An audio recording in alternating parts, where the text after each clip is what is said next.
बाकी सबका भी यहीं पे होगा। तो उनको बताया गया कि जी आपके लोग यहाँ इलाज हो रहा है। वो सिक्योरिटी वाला भी मुझे मिला है लड़का, उसको नीचे से लेके यहाँ तक उसको 4 गोलियां लगी हुई हैं। अच्छा। और वो बिल्कुल इमरान खान साहब के सामने प्रोटेक्ट करता था राइट साइड से। अब मुझे उसका नाम नहीं पता लड़के का, लेकिन वो उसके थोड़े से बाल कम है सर पे। अब वो परसों जब मैं कंटेनर पे गया था तो वही लड़के ने मुझे जगह बना कर दी थी, मुझे याद है। तो वो मुझे अंदर मिला, बल्कि व्हील चेयर पे उसको लेकर जा रहे थे तो उसने मुझे आवाज़ दी। मैं उसके बाद गया, मैं समझा कोई और पेशेंट है, यही लड़का है। डॉक्टर्स का क्या कहना है, कितनी देर तक रेस्ट कितनी देर तक इमरान खान साहब को? ये अभी डॉक्टर्स कुछ भी नहीं बता रहे। अभी दोबारा खान साहब को फिर मेरे ख्याल में चेक करेंगे। उनको जो पहले जो ऑपरेशन था इनिशियली वो तो हो गया। उनकी एक घुटने की जो हड्डी है उसको भी मुझे एक साहब बता रहे थे कुछ चिप करके कोई पार्टिकल या गोली गुजरी है। और मल्टीपल इंजरीज हैं, कोई एक नहीं है, लेकिन एक ही टांग है जिसके ऊपर खान साहब की लगी हैं। ये जब गोलियां लगी हैं तो खान साहब फिर नीचे बैठे हैं। उसके बाद फिर उनको वहाँ से मूव किया गया। एकदम बयान आ गया। अच्छा, ये जो बयान आया ना, इसके बारे में मैं आपको बता देता हूँ। इस पर बहुत तशवीश है अंदर। IG पंजाब भी था, CCP लाहौर भी था, वज़ीर आला पंजाब भी था। वज़ीर आला पंजाब का और बाकी लोगों का जो वो था बड़ा नॉर्मल तरीके से वो कर रहे थे। उसके बाद जो PTI के लोग वहाँ मौजूद थे, बतौर सहाफ़ी मैंने भी कहा कि ये कैसे हो सकता है कि इतने हाई प्रोफाइल केस के अंदर आप एकदम जो है वो एक बंदे का बयान आप वायरल कर दें। पुलिस की तो ट्रेनिंग ये है कि इसकी कमीज उतार के इसके मुंह पे डाल दो। तो ये बाकायदा जो शुबा है वो ये है कि इसका इंटरव्यू करवाया गया, करवा कर इसका इंटरव्यू किसी को भिजवाया गया। उसके बाद अप्रूवल ली गई। अप्रूवल लेने के बाद इस इंटरव्यू को जारी किया गया। It's a big game. बाकायदा तोते की तरह रटाया हुआ इंटरव्यू था उस बंदे का, और ऐसा कभी नहीं होता। ऐसा कभी नहीं होता। मुझे आप बताएं कि कब ऐसे हाई प्रोफाइल हमले के बाद मुलजिम को पकड़ के उसका इंटरव्यू लिया गया? हॉस्पिटल नहीं पहुंचे उसका इंटरव्यू। ऐसा कभी नहीं होता। इमरान खान साहब के हॉस्पिटल पहुंचने से पहले उसका इंटरव्यू इन्होंने वायरल किया है। ये डेलिबरेटली किया है। और ये पूरी की पूरी अंदर जो तरीके इंसाफ की क़यादत थी, या अंदर जो उनकी फैमिली के लोग हैं, या इवन अंदर जो पंजाब गवर्नमेंट के ऑफिशियल्स हैं और पुलिस है, वो सारे इस बात पे हैरान थे। IG पंजाब इसको गोल करना चाह रहे थे कि जी अभी तो देखें ना, जिन्होंने पकड़ा है उन्हीं को कैसे मुअत्तल किया जा सकता है। मैंने फिर IG पंजाब से वहाँ पे बाकी लोगों ने भी ये गुजारिश की कि जनाब जो पकड़ा वो ड्यूटी थी, और ये जो काम किया ये क्राइम है। ये जो काम है ये तो क्राइम है ना। कैसे हो सकता है कि इतने हाई प्रोफाइल केस के अंदर आप एक बंदे को गिरफ्तार करें, और गिरफ्तार करने के बाद फौरी तौर पे आप उसका एक इंटरव्यू करें, और उस इंटरव्यू में आप साबित करें कि ये मामला सिर्फ इमरान खान और इस बंदे के दरमियान है, बीच में तीसरा कोई इन्वॉल्व नहीं है। आप साबित करने की कोशिश कर रहे हैं कोई हैंडलर नहीं है, आप साबित करने की कोशिश कर रहे हैं कोई सहूलतकार नहीं है। तो आपको 3 नाम मिल गए सबको जो इमरान खान साहब के साथियों ने आकर दिए स्टेटमेंट में। क्या क्या नाम दिए हैं अंदर जो डिस्कस हुआ? हाँ जी, कौन कौन है? मेजर फैसल, हाँ, मेजर जनरल फैसल उनका नाम दिया है, और शहबाज शरीफ का नाम दिया, और राणा सनाउल्लाह का।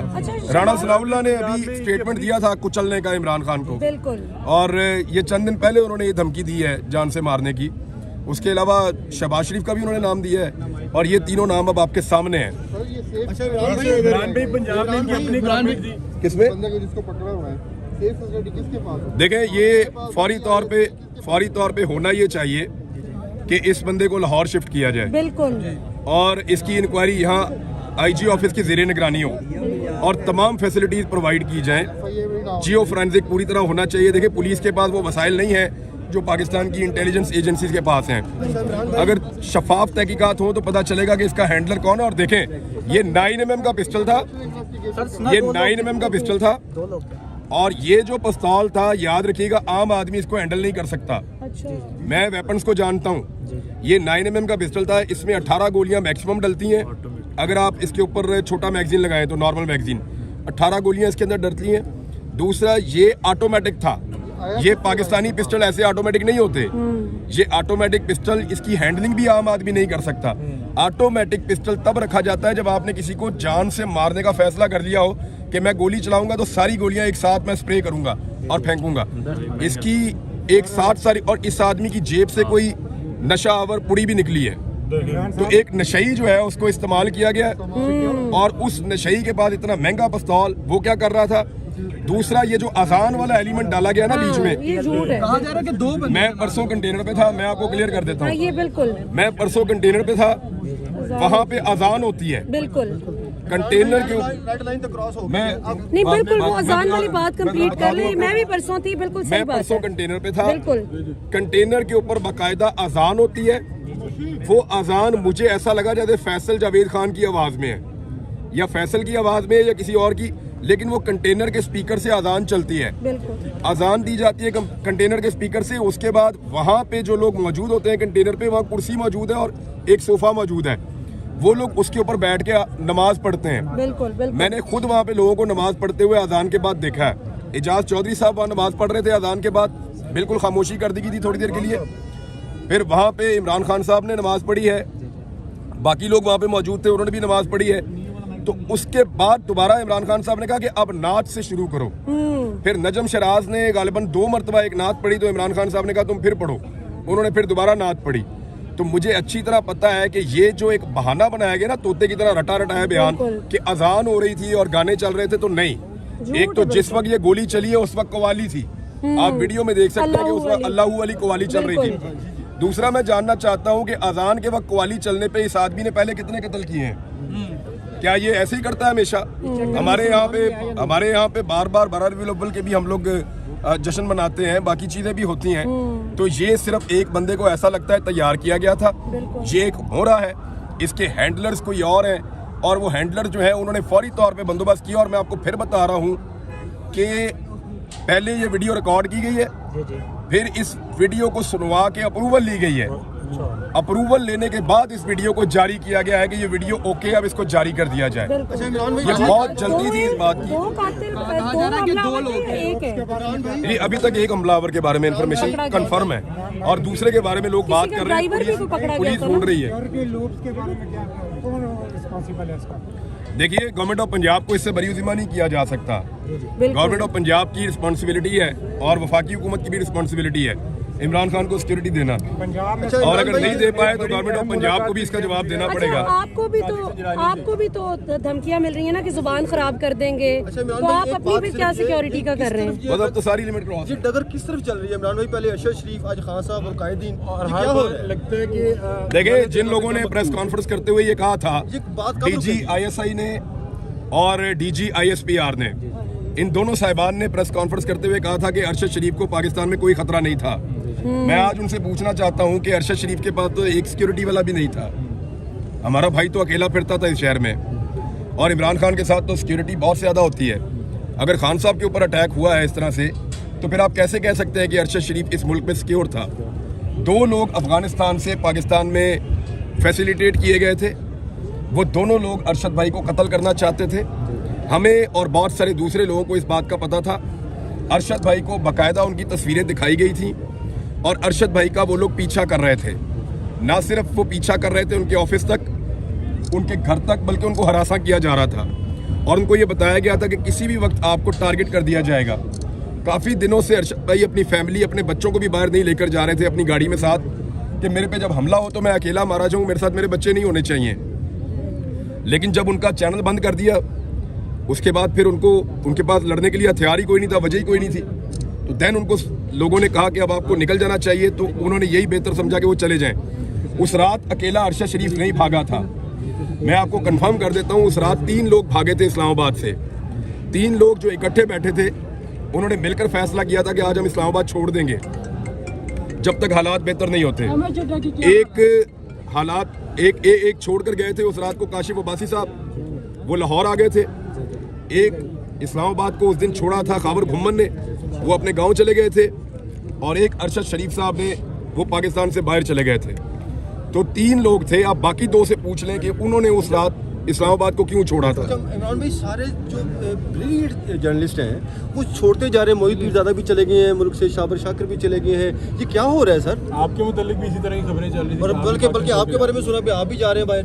मेरे ख्याल में पाकिस्तान के ऊपर अब मजीद जबर मुसल्लत नहीं रह सकता इंशाल्लाह। अब एक एक करके सारी लिमिट्स तो क्रॉस होती जा रही हैं। आज तो रेड लाइन क्रॉस हो गई। लीडर्स को भी गोलियां पड़ रही हैं लॉन्ग मार्च के। आप बताएं ना, मौलाना फजल रहमान साहब 2 मरतबा है, बिलावल है, क्या गोली लगी उनको? बिलावल इतने लंबे रास्ते से आए, क्या उनको किसी ने हमला किया? मरियम थी।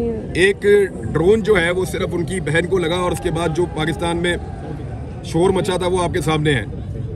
और मरियम नवाज और हमजा शहबाज भी आए। इमरान भाई फैसल वाडा को नहीं शामिल करना चाहिए इन्वेस्टिगेशन में, फैसल वाडा को नहीं शामिल करना चाहिए इन्वेस्टिगेशन में, जैसा आपने ट्वीट भी किया आज। किसको? फैसल वाडा को। फैसल वाडा, हाँ बिल्कुल, देखें फैसल वाडा ने कहा था कि कुछ होगा और लाशें गिरेगी और अहम लोग जो हैं, बिल्कुल सर। उसने अहम लोगों का नाम, अहम लोगों की लाशें, जी सर। तो वो इमरान खान से अहम तो कोई नहीं है। इस वक्त पाकिस्तान का सबसे अहम आदमी वही है। सर वाडा की बात सच होगी ना आज? नहीं, मुझे अभी नहीं, इसकी इंक्वायरी होगी, आपको पता है? बताएं आपका सोर्स होगा, नहीं, आप बताएं ना, आप बताएं कहाँ पे हो, सबको पता है। तो फिर आप बता क्यों नहीं रहे? हम आपसे सुनना चाहते हैं। नहीं, आप बताएं, आप बता क्यों नहीं रहे? हम आपसे सुनना चाहते हैं। हम आपसे सुनना चाहते हैं, आप बताएं। देखें नहीं, हम आपसे सुनना चाहते हैं। देखो, आपको पता है तो आप बताएं। आप बताएं ना किसने मारा? आप नाम लें, आए सब पूछते हैं इनसे, नाम लें, बताएं बताएं किसने मारा? किसने मारा, नाम लें। आप पता क्या, आप यहाँ चस्का लेने आते हैं कि इसको भी मरवाओ, उसको भी मरवाओ, उसको भी हाँ। मरवाओ। वो जो मारने वाले वो भी हमारे ही लोग हैं। खुदा की कसम इसलिए नहीं नाम लेते, इसलिए नाम लेने से नहीं डरते कि कोई हमें वो मार देंगे, इसलिए कि हम अपने लोगों की बेइज्जती नहीं करवाना चाहते, इसलिए कि हम इस मुल्क के वफादार हैं।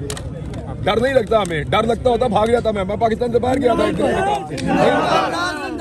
इमरान भाई 70 साल से इसी तरह चल रहा है और हर बार इसी तरह लगता है कि जो मकतूल है ना वो गलती से गोली के सामने आ गया, और अल्लाह ना करे अगर आज वो शख्स उसको ना पकड़ता तो हम अज़हार अफसोस के अलावा कुछ भी नहीं कर सकते थे। और 70 साल से इसी तरह होता आ रहा है। बेनज़ीर का इसी तरह का मामला था। आज अल्लाह ताला ने एक आदमी की जान बचाई है और मेरे ख्याल में ये वो आखिरी हरबा हो सकता था जो इस्तेमाल हो सकता था इमरान खान के खिलाफ।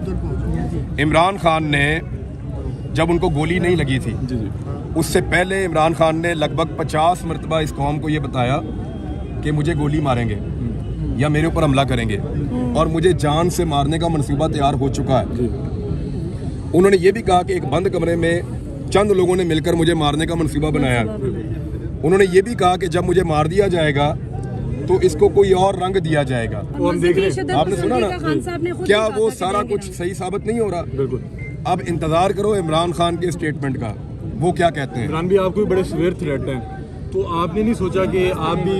देखो यार, मैं छोटा आदमी हूँ, मेरी तरह के और बहुत हैं इस मुल्क में, नहीं आप बड़े लेकिन आदमी बात हैं। यह है कि एक पॉलिटिकल लीडर जो इस मुल्क का वज़ीर आज़म रहा है वो बहुत बड़ी बात है। मेरे जैसे छोटे छोटे लोग आते रहते हैं, जाते रहते हैं और मेरे आने जाने से कोई फर्क नहीं पड़ता। आपकी खान साहब से मुलाकात हुई है?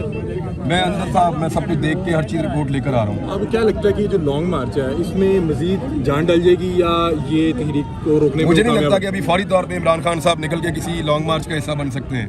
खान साहब की हालत ठीक है? उनकी देखें, वो 70 ईयर्स उनकी एज है, ये भी तो आप ध्यान में रखें।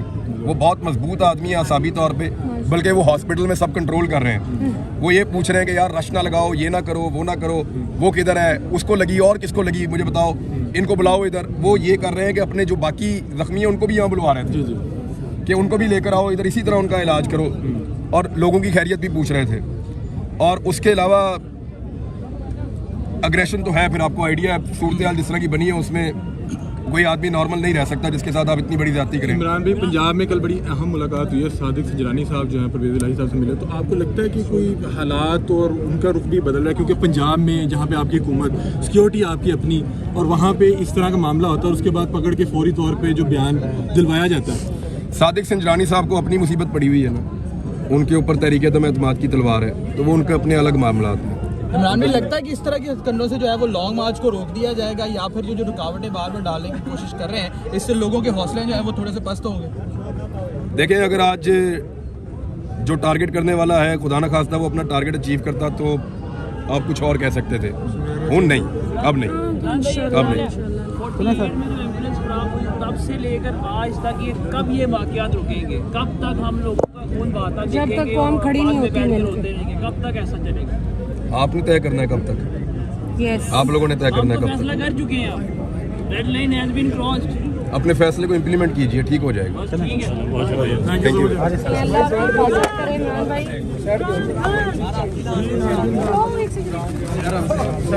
नहीं बच्चा गाड़ी देना किसी को। नहीं मैं इधर ही।